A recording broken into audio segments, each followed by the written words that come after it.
হত্যার দায় নিয়ে স্বরাষ্ট্রমন্ত্রী, সড়ক পরিবহন সেতুমন্ত্রী, আইনমন্ত্রী এবং শিক্ষামন্ত্রীকে অবিলম্বে মন্ত্রিপরিষদ থেকে পদত্যাগ করতে হবে।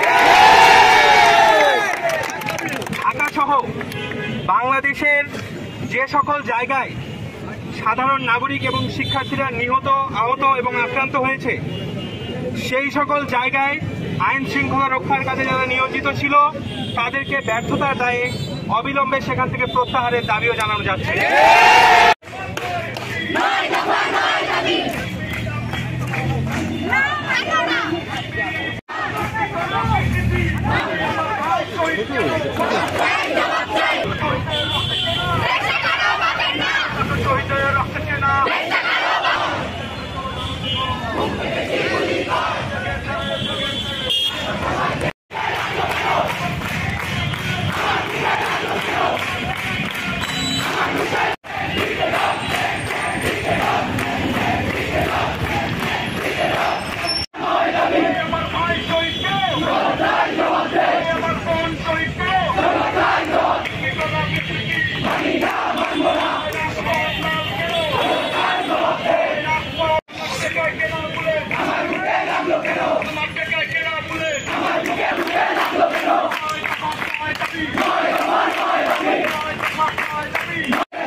বাংলাদেশের অন্যতম ঢাকালিপ্ততার এবং ব্যর্থতার পরিচয় সুস্পষ্ট হয়, তাদেরকেও তাদের পদ থেকে অবিলম্বে পদত্যাগের দাবি জানানো।